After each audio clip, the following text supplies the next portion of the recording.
Some decisions are easy. Would you like some ice cream? Yes, please. Some decisions are hard, like, so you're saying you want a divorce? Or, so you're saying we need to put dad in a nursing home? This week, I had to make some decisions quickly. I didn't get to do any research. I had to go actually with my gut. You see, I thought I might be having a heart attack. I wasn't really sure, but I knew I had some pressure in my chest, and taking a deep breath was not as fun as it used to be. Now, luckily, starting a podcast is not life or death. By the way, I got better.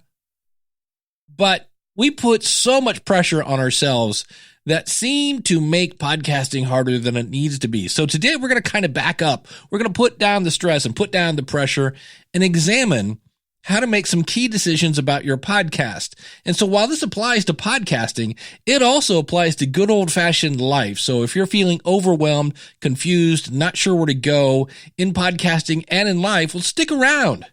Hit it, ladies. The School of Podcasting with Dave Jackson. Podcasting since 2005. I am your award-winning Hall of Fame podcast coach, Dave Jackson, thanking you so very much for taking time out of your schedule to listen to me. I deeply appreciate it, and I'm not going to waste your time today. My website is schoolofpodcasting.com. If you are looking to start your podcast, go to schoolofpodcasting.com/join and use the coupon code LISTENER. That's LISTENER for either a monthly or yearly subscription. And for the record, that is not on my website anywhere.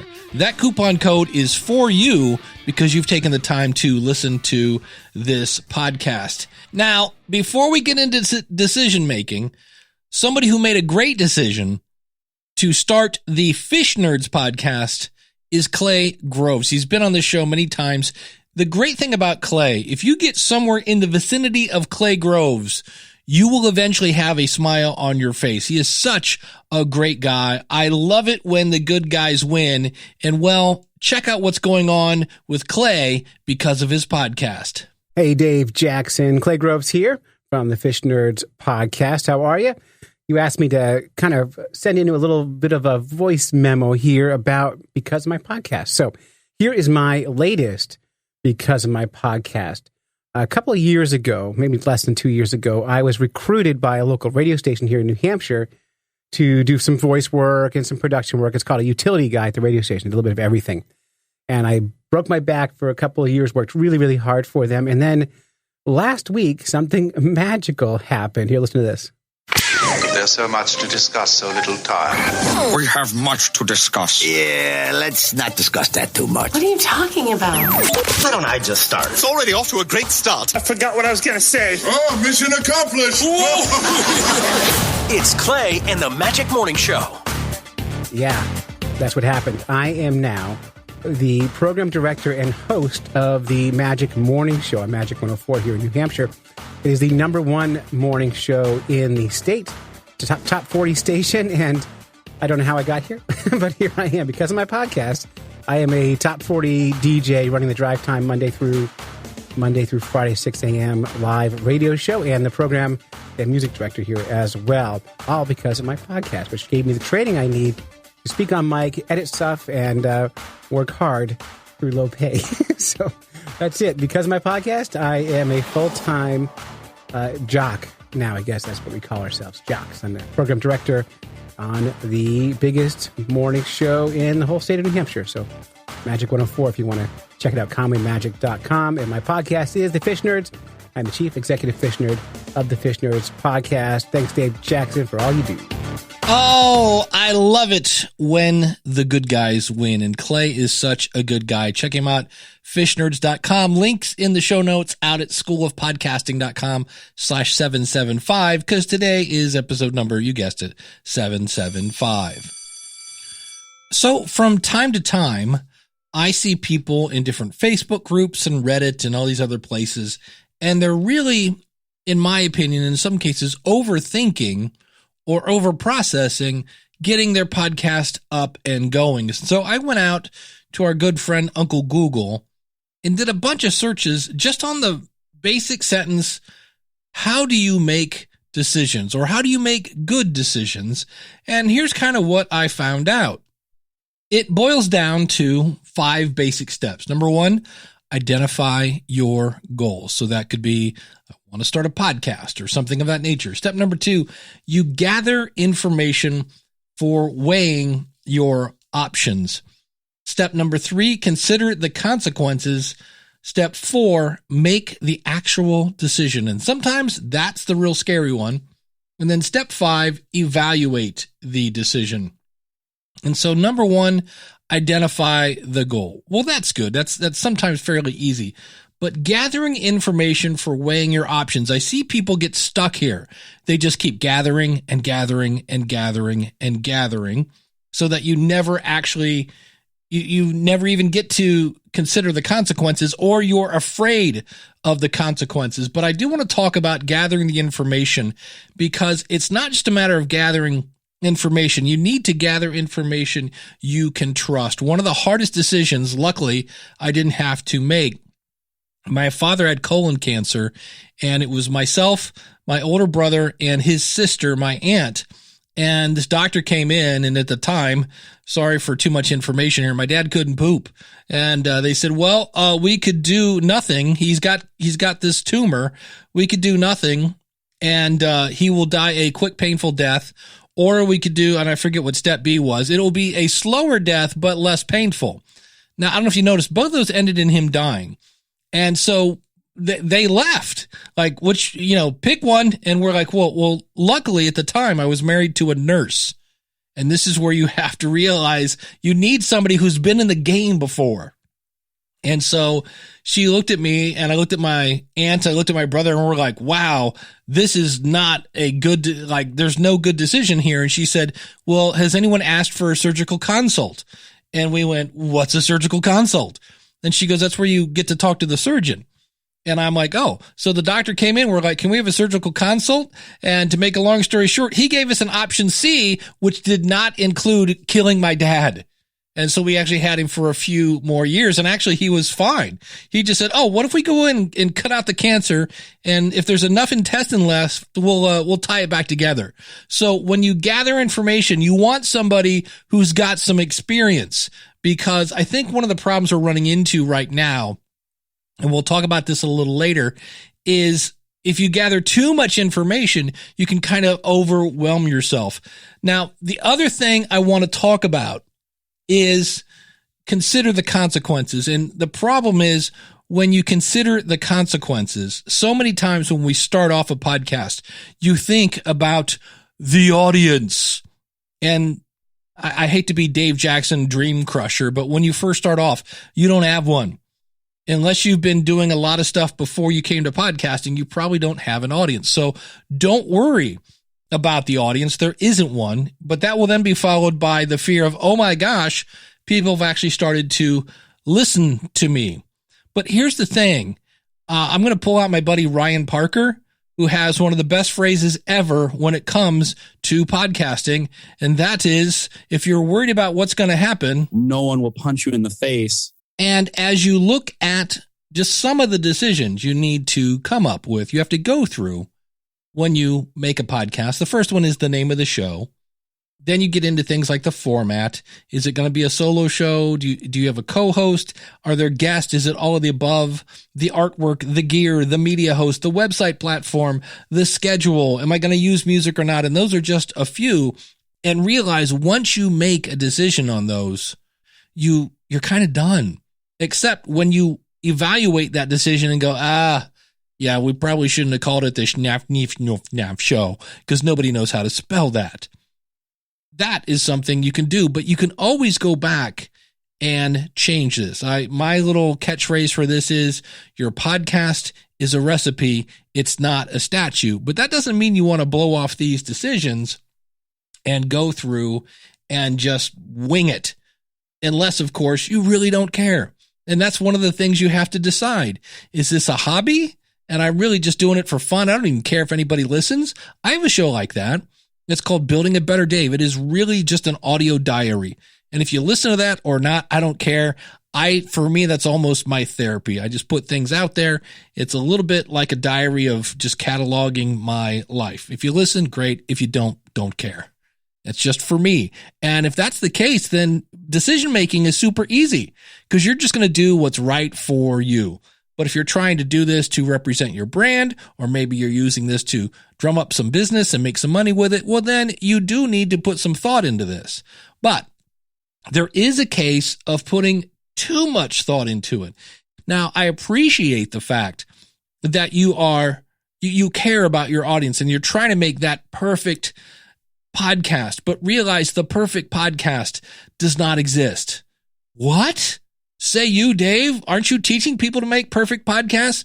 No, you can make a really, really, really good podcast. But I'm here to tell you, somebody who's getting hundreds of thousands of downloads, if you ask the person that made that, they're going to go, nah, I really probably should have taken some more time on that. And if you try to make it perfect, you're never going to launch. You're never going to publish anything.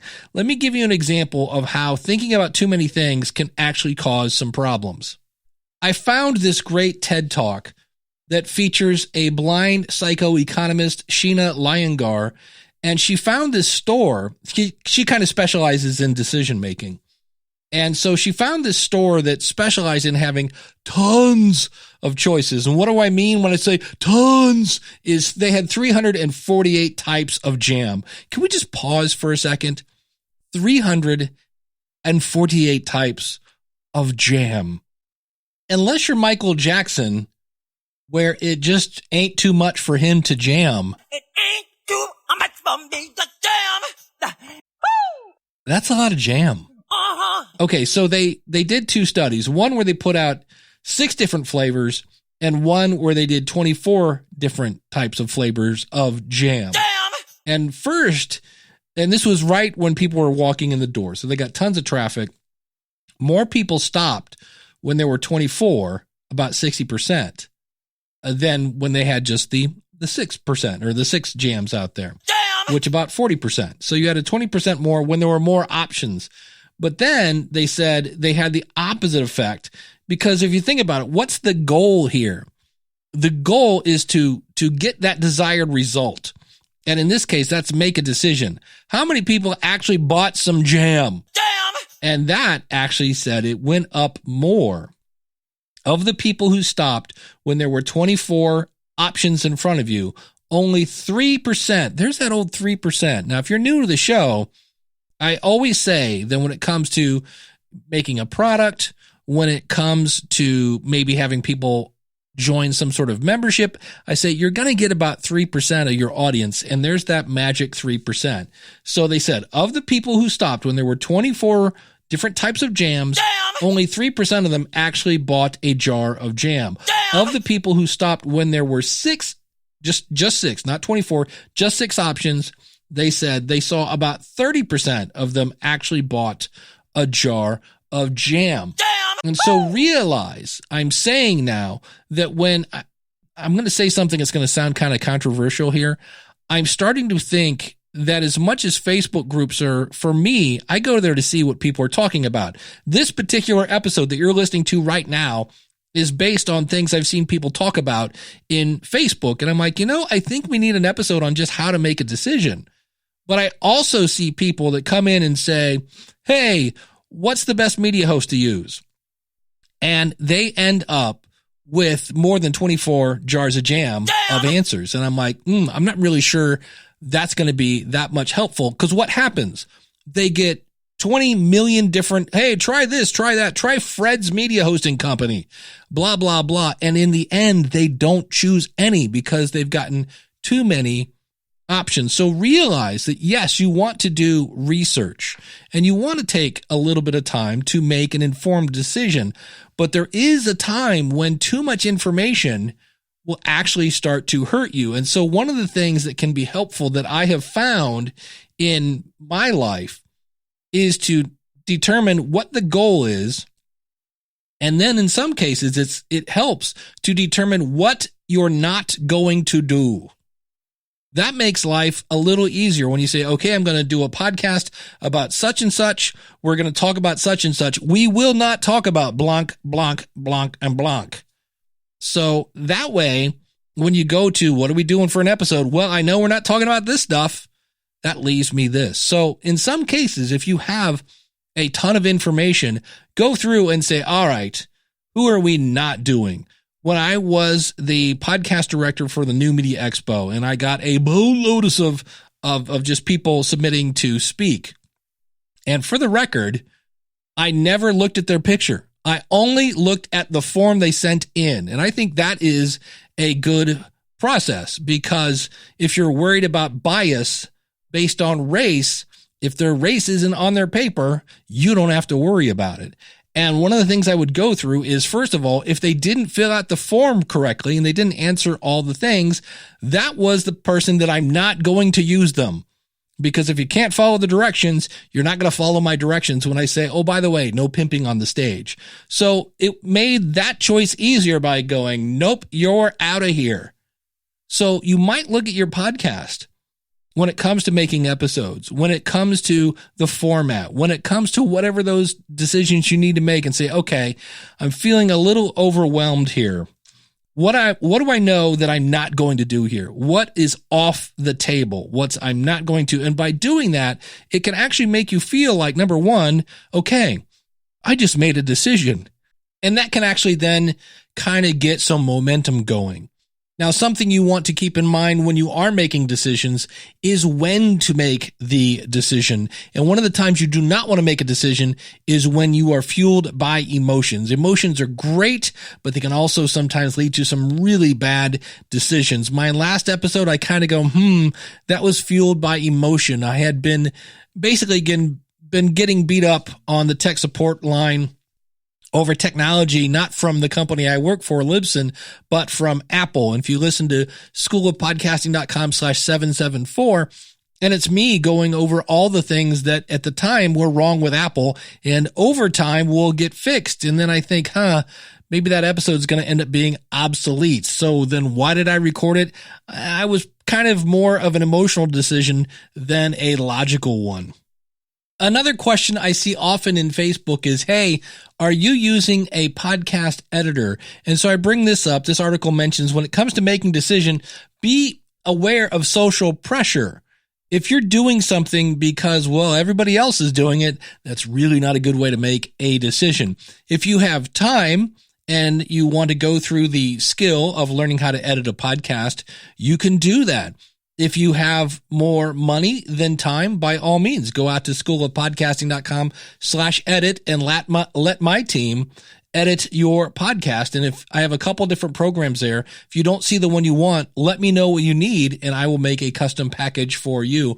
But be aware that so-and-so bought this $500 microphone and they've got this $600 processor and they spent $2,000 on lighting and they're doing YouTube and they're doing this. Is like, hey, you know what? You don't have to do that. Be aware of social pressure when making podcast decisions. Now, if you need help with this, there actually are a fair amount of apps, it turns out. I just did this research, and I'll have a link out in the show notes at schoolofpodcasting.com/775. There are a bunch of apps that you kind of put in some criteria, and they will help you. The one that I hear the most about, and this isn't an app, it's actually a person, and that's called the good old Ben Franklin. Now, Ben Franklin was one of the founding fathers of the United States, and he had a super simple process, and it kind of works. If you take a piece of paper, draw a line down the middle, and on the left-hand column, you put pros, and on the right-hand side, you put cons, and then you just brainstorm, and at the end of it, you kind of add it up, and the ones that have the more pros or cons, that's how you do it. Now, there are apps now that will say, okay, this is a pro, but is it a little pro, a big pro, a huge pro? So they kind of add a little weight to some of your answers. Keep in mind that you can definitely have paralysis by analysis. And in the end, you're going to make a decision, I know, that wasn't your best. It just wasn't. You thought this, the information said this, and yada, yada, yada. I'll give you an example. I today I go to church, and I was trying to take the sound from the soundboard into a Zoom meeting. And on paper, it looked great. And I said, hey, I need to go in and test it. And I went in and I saw what cables they needed, but I didn't actually test it because I was busy not having a heart attack. And so Sunday I went in, plugged everything in, and yeah, you guessed it. It didn't work because there was a button on the board that needed to, the little hoochma thinger. If you unplug that and plug that one in, yeah, then it would work. So that was, some might say a bad decision to go home because I was not feeling well, because I went from the hospital to the church to hook this up thinking it would take 2 seconds. And I just was like, oh yeah, this is easy. The output goes into the input. We're good. Sometimes you go, yeah, you know what? I should have spent the other 3 minutes and made sure I was getting sound to that. Sometimes it happens. And you know what? You improvise. So what did I do Sunday morning? I took the USB interface out. I used the built-in microphone of the laptop, and I sat in the middle of the service so people could see and hear. And from what I heard, it was like, not great, but it was good enough. And and then I went back, I did my testing, and I'm like, oh, we got to click that little button there and we will be good to go. So, and you know what? Again, as far as I know, at least not by the end of the Sunday service, no one will punch you in the face. And I can say that now applies to church. In a minute, I'm going to tell you about a real life example I'm doing using these kind of strategies. But one place where you will not get punched in the face is the private Facebook group filled with brilliant podcasting minds at the School of Podcasting. Now, in addition to getting access to that Facebook group, you also get access to step-by-step tutorials that will walk you through your idea all the way up to submitting it to places like Apple and Google and Spotify, as well as live group coaching. So if you have any questions, you can just come and ask me, and those are scattered from Saturday mornings to Wednesday evenings, and then we have Friday afternoons, so that no matter what time zone you're in, hopefully I'm hitting you. And of course, you always have me via email for support, and I will often reply with a custom-made video. You're not going to sound stupid. You're not going to spend money on equipment that you don't need. You're not going to be alone. If you're ready to start your podcast, I've been doing this for 16 years now, and I can help you. Simply go out to schoolofpodcasting.com/join, and I will help you plan, launch, grow, and if you want to, monetize your podcast. Use the coupon code LISTENER when you go to schoolofpodcasting.com/join. All right, so a real life example, and I mentioned this a while ago, that I was planning on moving the School of Podcasting from Thinkific. Thinkific has been fine for years, but kind of behind the scenes, it's not on their front page. They have a thing that when you sign up for Teachable, it's X amount of money per month, and then there's a little asterisk that says, oh, by the way, when you get over a certain number of students, we're going to charge you for that. And I saw my bill go up because I started offering a free course to learn how to use Podpage. Check it out, schoolofpodcasting.com/learnpodpage. And I didn't realize that there was a limit to the number of free students. And so my goal is to move to another service that does not penalize me for being successful, because I like this strategy of freemium. Let me give you a free course. I just had someone today said, hey, I'm almost done. What else can I do with you? So I like the idea of a freemium, but I don't like having to get charged for it when other people are offering that. So this is another point I want to kind of bring out is you have to figure out, what do I want to do here? Because for me, I'll give you a real expensive example. I used a video tool that was, I want to say $80 a month, which for some people is like, yeah, I got that in my couch cushions. For me, that's something I got to think about. And to make a long story short, I signed a year contract with them and started contacting them about 6 months in saying, whatever you do not renew this. And I actually use a tool now called Loom. You can find it at loom.com. It's $15 a month for the plan I'm using, and it does exactly what I want. Now, did this other program do exactly what I wanted? Yeah. And then it did all this other stuff that I was paying for that was like, ooh, look, it's shiny. And ooh, this one comes in yellow. Now it's purple. Ooh. And you're like, yeah, okay. I don't really care what color it is. I just want it to do. So be careful with the shiny new object. And so as I was looking at moving the school of podcasting, there are a bunch. And the first thing I had to do was figure out, what am I not going to do? And I said, I know there are cheaper options out there that have the features that I need, but I don't want to be somebody's guinea pig. Now, that may be a bad decision, but that was my decision, because people are like, oh, there's this thing on AppSumo. And I was like, nope. And I looked at it. I gave it an honest shake, but I was like, nope, that's not something I'm going to do. I don't want to trust my students into a company that's fresh out of beta. Don't want to do it. So that was an example of that. And then everybody kept telling me about Kajabi.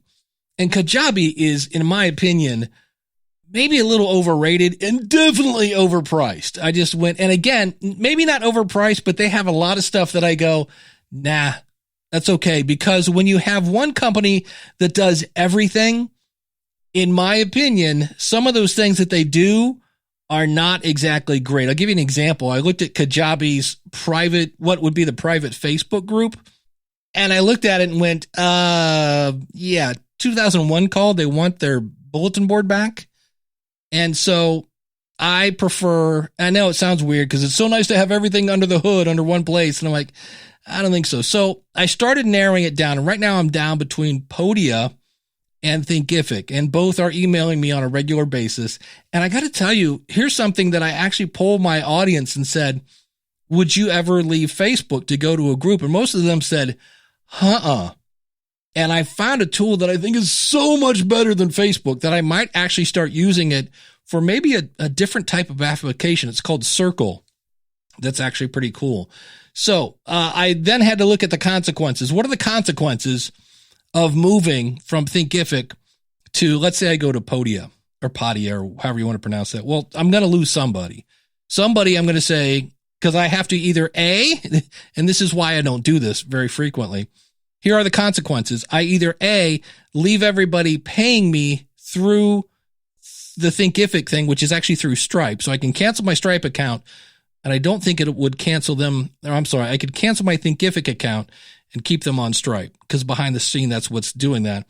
Move to a different account, but then I have to monitor in Stripe when somebody cancels so I can cancel them. It's a mess. Or I cancel everybody's subscription, go down to zero income, and then give them a coupon to maybe sign up at the new thing. Yeah, either way you cut it. So those are some consequences I have to figure out. Then eventually I'm going to make a decision. And so I'm down to 2. And what I'm going to do is I'm making a new course right now. I might even make a fake course, and I'm going to build the course in each one so I can get a taste of their interface. How easy is it to build a course? What kind of stats do I get? Things of that nature. And once I get through there, I'm going to have to make a decision. And I realize that no matter what I do, when I choose one, the other one's going to either come out with a new feature or there'll be some new platform at all. Eventually, you have to just pull the trigger. Maybe not the best phrase to use in today's world, but eventually you have to, go in and realize that it probably isn't going to be as good or as bad, or it's not going to be exactly what you thought it's going to be. You're going to get surprised one way or another. And that's fine. And then you evaluate your decision. And I would highly doubt, with where I'm at right now with this, that I'm going to move to one platform and go, ugh. Because again, I'm doing my due diligence. I'm really gathering that information. I'm looking at the consequences. And that's where I have to go. Let's go apples and oranges here, consequences. So I'm going to lose a couple subscribers who are like, I don't want to go through the hassle. Is that worth having a better platform that in the long run will allow me to have more students and not have to pay through the nose for them? And I'm like, well, in the long run, yeah. One thing to keep in mind here, and what I'm doing with me, because I kind of felt like I needed to move this quick. You don't have to always move quick. Now, be careful. You don't want to get stuck in that loop where you're constantly gathering information. But do realize that the world has existed 17 years without your podcast. And I do see people that make mistakes. They're like, I just wanted to get it out there. And I understand that because you just want to like, I'm so close. There's nothing. Boy, I got to watch how I say this. When you're this close, you're almost there. You kind of, there's just a time when you're like, I just want to be done with this. And so I get that. But there are many times that decision of like, I just need it out there was not really the best decision. That goes back to, again, making decisions based on emotion. But sometimes, if it's a big decision, like it is for me in my case, it doesn't hurt to take a little extra time to make sure that you're going to make the best decision you can with the knowledge that you have at the time you have. And I've actually interviewed other people who have used other platforms, and I'm pretty happy with where I am now. And I think once I actually start to use these platforms a little bit, I will know. So I hope today helped you with making decisions. And again, sometimes you just have to figure out, what am I doing here? Am I stuck in gathering information? Am I too frightened of my consequences to actually make the decision? And that's really the bottom line. You got to get to step number 4, make that decision and move forward. And realize a lot of people get this backwards. They think, I need the motivation to make the decision. And I'm here to tell you, when you make the decision and you start to see things happen, that will then motivate you to keep going. So if you need the motivation to start a podcast, I know I'm like, I'm supposed to be telling everyone to start a podcast. If you don't have the motivation to start a podcast and you're kind of dragging yourself in, kicking and screaming, don't start a podcast. It just typically, that's not the kind of person that has success. It's the person that's like, I will talk about this for free. I just want to help people. I want to get the word out. That's the person that will get their podcast off the ground. If you're coming in and you're saying, hey, what's the thing I can talk about that will grow the biggest audience in the shortest amount of time and make the most money? That's typically not the right attitude. Before I get out the door here, I do want to thank everyone who, I put a post on Facebook about myself putting myself in the hospital yesterday. And I had a bunch of people jump out and say, hey, hope, we're praying for you and things like that. I just want to say thanks for the support. And as I mentioned, the good news is there's nothing wrong with my heart. And here's a really weird thing. I just tested this. I was over at my brother's house. I'm kind of taking it easy because basically, where your rib cage is? You probably have heard of it. But where it comes together at the top, from that point down to really my belly button, I've just ripped the crap out of every stomach muscle there is. And if I look in the mirror, it's really strange. It doesn't show up. But I went to my brother's house. He said, like, hey, let me see your stomach. So I pulled it up and I have 2 holes there where I climbed through this window and it scraped my stomach up. And he goes, man, you're a walking bruise. And the whole, like, especially my upper right underneath my boobs is kind of light green. My heart, it looks like Mike Tyson punched me in the heart. I just have all these different bruises. And if I look in a mirror, I'm not sure why, if it's the lighting in my bathroom or whatever, but I think primarily it sounds weird. And if you are someone who's enjoyed putting a few years under your belt, my brother, who is 6 years older than I am, said this is the deal. You can do something that will probably hurt you, but your effects are then delayed, like in my case, bruising or extreme bruising. And he goes, and then it takes much longer for it to heal. And he goes, getting old is just a peach.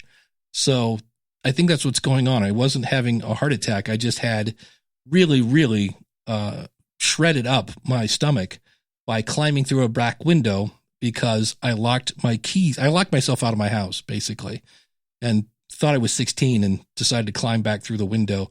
Turns out I'm not 16. So thanks to everyone and the well wishes. And I am much better at teaching people how to start a podcast than to climb through a back window. And I'll be talking more about this whole situation on my Building a Better Dave show. If you want to check that out, betterdave.com. And if you need help with a decision, you're like, hey, Dave, that whole gathering information, can I use you as a source for gathering information? That's really what I love to do. My background's in teaching. I love helping people get going in the right way. I love to help people overcome their fear. That's one of the things I really do love, when somebody's like, nobody's going to listen to me. And then 6 months later, they're like, wow, people are listening to me. And I'm like, yeah, I told you. So thank you so much for tuning in.